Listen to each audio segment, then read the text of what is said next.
Retour ici au salon Creativa avec son directeur Philippe Médère, bonjour. Bonjour. Quelle est la réalité, la santé un petit peu d'un salon comme ça? Il y a toujours cet engouement pour les loisirs? Alors créatif, c'est l'intitulé officiel, cet engouement, il fonctionne toujours, ça marche toujours? Alors c'est un engouement qui fonctionne d'année en année et un peu effectivement le contenu qui change, donc les nouveautés qui font que effectivement il y a toujours un intérêt nouveau à venir sur des salons de loisirs créatifs. C'est très tendance depuis pas mal d'années maintenant.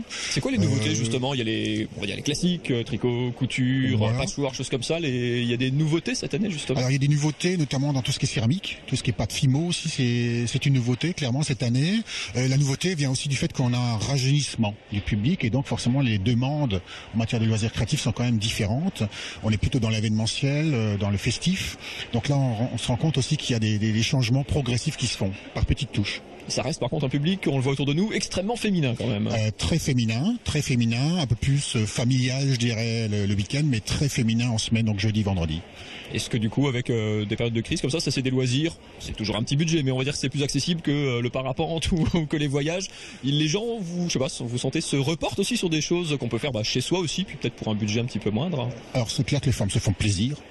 Je crois que toutes qui viennent aujourd'hui et les 3 autres jours se font plaisir en partant au moins avec quelques achats.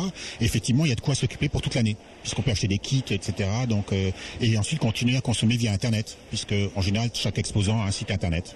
On vient ici découvrir de nouvelles animations ou le public que vous avez, il vient, on va dire, se perfectionner, chercher des choses justement qu'on trouve pas forcément ailleurs? Clairement, c'est plutôt la nouveauté, des idées. Le perfectionnement un petit peu, mais c'est pas la priorité, et c'est surtout de faire soi-même. Donc la dimension commerciale avec les stands, mais aussi la partie animation avec les stands qui sont des ateliers en fin de compte, et la partie exposition aussi qui est très demandée. Parce que la partie évidemment, là vous l'avez en live, vous l'avez vu sur les images tout à l'heure avec les ateliers, ça c'est une chose qu'on n'a pas sur internet fatalement. Voilà, clairement, et c'est vrai que le côté participatif fonctionne bien, les personnes peuvent s'inscrire via le site internet directement auprès des organisateurs des ateliers, ou alors vraiment s'inscrire sur place. On rappelle, le salon Creativa, c'est ici, au Wacken à Strasbourg, jusqu'à dimanche soir. Il y a des nocturnes aussi? Il y a des nocturnes, donc jeudi et vendredi, nocturnes avec entrée gratuite de 18h à 20h. Merci beaucoup. Merci à vous.